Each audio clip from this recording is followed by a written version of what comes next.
প্রতিবছর ভরা মৌসুমে কর্মব্যস্ততা বাড়ে গোপালগঞ্জের শুটকি পল্লীগুলোতে।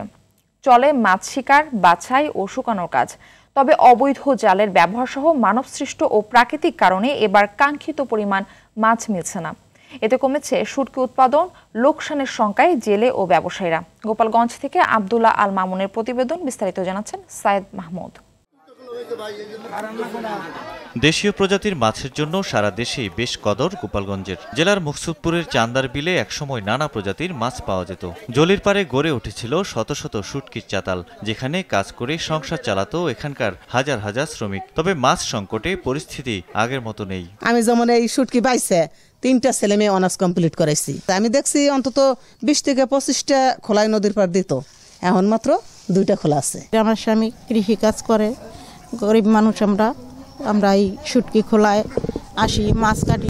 অল্প আসে, যে 3 জাহা 4 জাহা 5 জাহা 6 জাহা এইরকম আসে। শ্রমিক ও চাতাল মালিকরা জানায়, চায়না জাল, কারেন্ট জাল ও ইলেকট্রিক শক দিয়ে মাছ ধরা ও নানা রকম প্রাকৃতিক কারণে খালে বিলে মাছ কমে গেছে। এতে শুটকির ভরা মৌসুমেও এমন সংকট। দেশি যত মাছ আছে এখানে পাওয়া যাইতো, কিন্তু এখন আমাদের এই চান্দার বিলে নানান রকমের শর্টকল, চায়না জাল, কারেন্ট জাল, এগুলোতে মাছ প্রায় বিলুপ্ত হয়ে গেছে।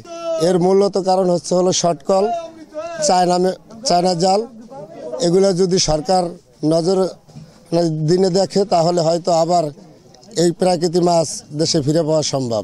আগে যে মাছ ছিল সেই মাছ এখন নাই, শুধু এই শর্টকলের জন্য, কারেন্ট জালের জন্য এবং চায়না জালের জন্য। এগুলা আমাদের সরকার ছাড়া আর কোনো আমাদের আর উপায় নাই। সরকারের দ্বারা আমরা আবেদন জানাই, এই চায়না জাল থেকে আর এই শর্টকল থেকে আমাদের বাঁচান, নইলে আমাদের এখানে লোকও মারা যাবে আর এই দেশের এই খাবার দর পাবে না। গোপালগঞ্জে উৎপাদিত মিঠা পানির পুঁটি, খৈলসা, চান্দা, মলা, ইচা, ট্যাংরা, গুচি, কাকিলা ও টাকি সহ নানা ধরনের শুটকি দেশের বিভিন্ন স্থানে চড়া দামে বিক্রি হয়। জেলায় শুটকির উৎপাদন ঠিক রাখতে নানা পদক্ষেপের কথা জানায় প্রশাসন। এরকম নানা ধরনের অবৈধ কাজের সাথে আমাদের অসাধু জেলেরা জড়িত আছেন। তো এইগুলোর বিরুদ্ধে আমরা নানাভাবে প্রচারণাও করছি, আবার বিভিন্ন সময়ে অভিযান এবং মোবাইল কোর্ট পরিচালনা করছি, যাতে করে এই অবৈধভাবে মাছ ধরা থেকে অসাধু জেলেরা বিরত থাকেন এবং আমাদের দেশীয় মাছের উৎপাদন বৃদ্ধি পায়।